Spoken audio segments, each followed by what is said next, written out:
There are things you do not forget, even when you are old enough to have forgotten most of everything else. I have worked the linen rooms of Calloran's Reach for 19 years. I have pressed the tablecloths for 100 dinners this family never smiled at. I have folded the burial shrouds for 2 Calloran men and smoothed the christening whites for 1 Calloran child. I know this house the way you know a place you have never quite loved and never been able to leave, in the bone, in the cold, in the smell of old stone and wood smoke on a January morning. I was the one who said she would not last the month. Her name was Nessa. She came to us on the 3rd of February, 3 days after the infant was found at the gatehouse, because no one else would take the posting. 3 agencies had sent their regrets. The roads to Calloran's Reach ice over in winter and do not thaw until late March, and the house's reputation, his reputation, discouraged the kind of young woman who had other choices. Nessa had, it appeared, no other choices. She arrived by the supply cart, her bag smaller than the laundry basket I was carrying, and she stood in the kitchen doorway looking at the house as if she were measuring it rather than being measured by it. She was perhaps 28. Plain coat, good strong hands, level eyes. She did not smile at anyone, and she did not look afraid, and I decided she was either very brave or very stupid, and that I would know which within a fortnight. Cormac Calloran, the man who owned this house and 600 acres in every direction, was not the sort of man you described in a single word. In the town 14 miles south, the name alone was enough to quiet a room. His family had built half of what stood in the highlands and owned the other half. His word settled disputes that courts had not resolved in years. His silence, when he was displeased, was worse than another man's fury, the kind of silence that made you catalogue everything you had ever done wrong and wonder which of it he already knew.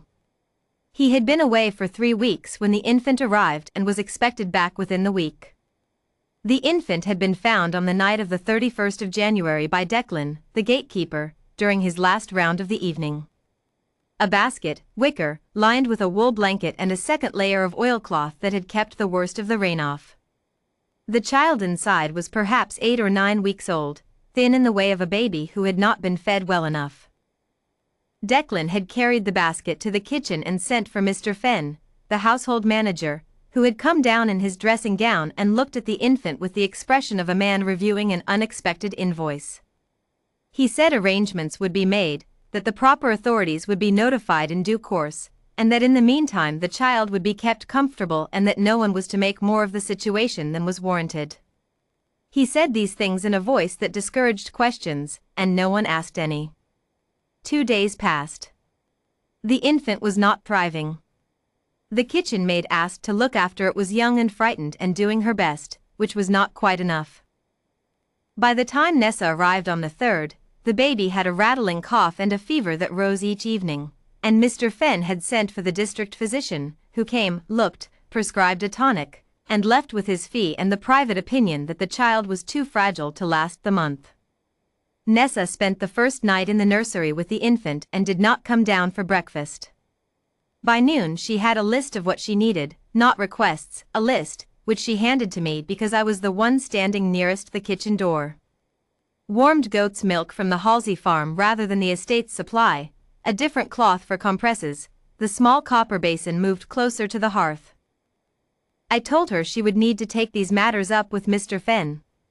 She looked at me with those level eyes and said she would need the things today, and that she assumed I knew where the Halsey farm track began. I got her the milk. It cost nothing but a walk, and the child was sick. She lasted. By the end of the first week the fever was lower. By the end of the second the cough was quieter. She kept records pinned to the nursery wall, the baby's feeds, temperature readings, hours of sleep. She asked me once what I knew about the night the infant arrived, whether there had been anything in the basket besides the blanket and the oilcloth. I said I hadn't been there. She thanked me and went back to the nursery. Cormac Calloran returned on the 17th of February. I was not near the front hall when he arrived, because I am never near the front hall when I can help it. But I heard the motor on the gravel, and I heard the door, and I heard the way the house changed, the particular settling down that happened whenever he was in it, the straightening of spines and the lowering of voices. He met with Mr. Fenn for an hour. Then he went to the nursery. He stood in the doorway for a long time. The nursery was warm. Nessa kept it warmer than the rest of the house, and the infant was asleep in the cradle, its breathing quiet and even. Nessa was sitting at the small table by the window, writing in her record book. She looked up when she heard him, and she did not stand, which I thought was either very brave or very stupid again, and I was beginning to think I had been wrong about which. He asked her how the child was doing. She told him, precisely, in the same tone she would have used with me or with the kitchen maid, the weight gained since the first week, the cough now nearly gone, the sleep now regular. She said the infant was fragile in the way of a baby who had started poorly, and that this would require patience, and that she could provide it if he wanted her to continue. He looked at her for a moment that was slightly longer than comfortable. Then he said he wanted her to continue. He left. Nessa went back to her record book. It was 3 days later that she came to me, not to Mr. Fenn. She came to the linen room in the early afternoon when she knew I worked alone, and she closed the door behind her. She had a piece of paper in her hand, folded once. She said she had found something in the infant's blanket, not in the blanket itself, but sewn into the lining, in a small pocket that someone had stitched deliberately, the thread a different color if you looked closely enough, which she had. She had found it when she washed the blanket 2 days after arriving, following the child's worst night. She unfolded the paper and laid it on my folding table. It was a christening record. Formal, printed on good stock, with the seal of a city parish at the top, dated the previous June. The infant's name was written there, Liam Rory Calloran. The father named was Rory Calloran, deceased, who had been Cormac Calloran's younger brother, gone the October before the child's birth in an accident that had left the whole Highlands quieter for a year. The mother's name was given, with a notation that she had died in a difficult birth. The record had been signed and witnessed. Liam Rory Calloran. The heir to Rory Calloran's share of the estate. I looked at the paper for a long time. Then I looked at Nessa. She said she had thought about what to do, and she had decided that she would not bring it to Mr. Fenn. I asked her why not. She said she had looked at the household supply records over the past 11 months, she had needed them to track the nursery expenditures, and there were patterns that did not make sense. She said she was not an accountant, but she knew what a forged receipt looked like because she had grown up watching her father manage the books for a mill, and had learned that a man who signs his name in 2 different ways on documents he does not expect anyone to compare is a man with something to hide. She said she thought Mr. Fenn had known what was in the basket and had decided that the child's identity disappearing was convenient for him in more ways than one.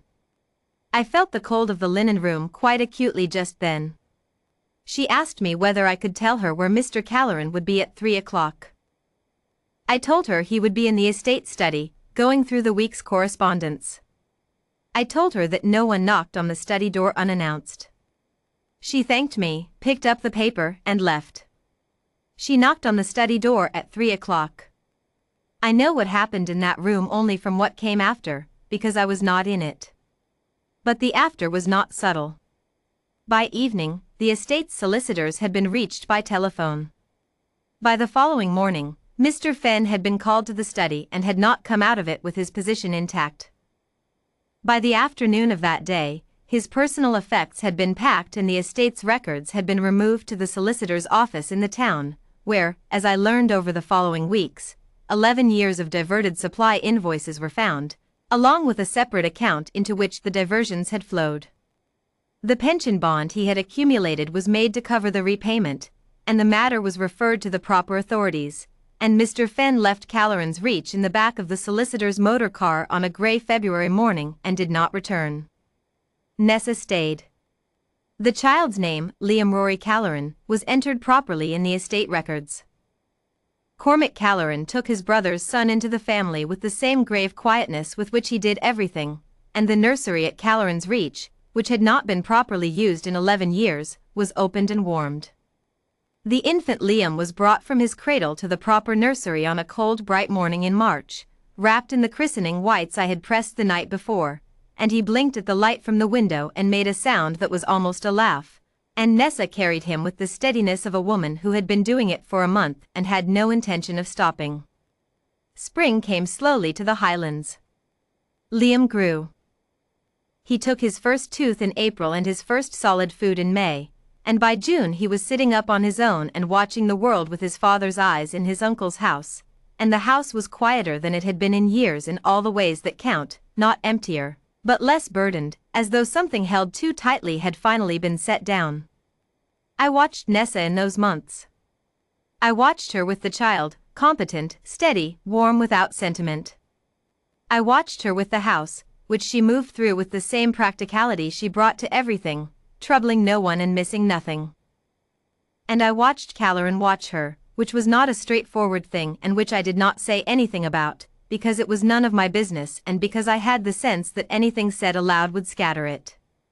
He did not say much to her, and she did not say much to him.